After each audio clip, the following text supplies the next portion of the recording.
I am a terrific joke master, so that's why I'm going to read the jokes. Because I never do this by heart. I apologize. But I'll make it as interesting as possible.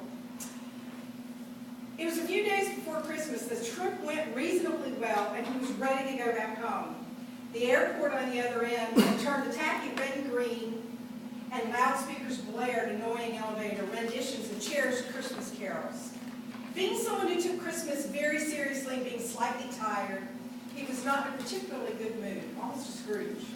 Going to check in his luggage, which for some reason had become one suitcase with entirely new clothes, he saw hanging mistletoe.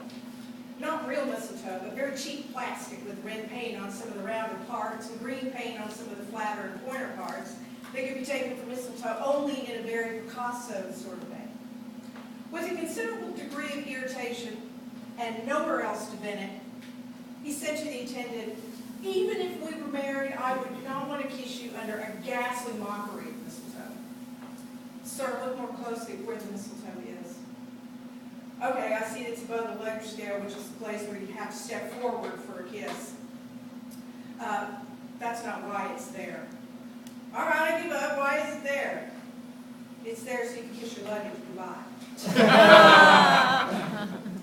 Okay, so far so good. Engineer and a programmer.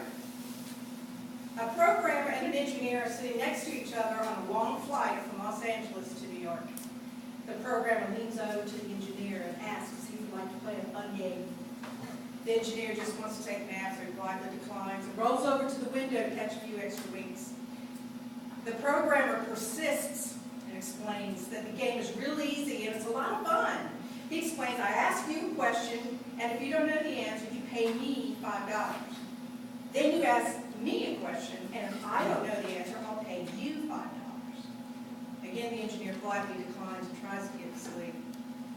The programmer, now somewhat agitated, says, okay, if you don't know the answer, you pay me $5, and if I don't know the answer, I'll pay you $100. Well, this catches the engineer's attention, and he sees no end to the torment unless he plays, so he agrees to the game. The programmer asks the first question. What's the distance from Earth to the moon? The engineer doesn't say a word, but he reaches into his wallet, pulls out a $5 bill, and hands it to the programmer. Now it's the engineer's turn. He asks the programmer, what goes up a hill with 3 legs and comes down on 4? The programmer looks up at him with a puzzled look. He takes out his laptop computer, searches all his references. He taps into the earphone with his modem, searches the net and the Library of Congress. Frustrated, he sends an email to his co-workers, all to no avail. After about an hour, he wakes the engineer and hands him $100. The engineer politely takes $100, turns away to try to get back to sleep. The programmer, more than a little miffed, shakes the engineer and asks, well, so what's the answer?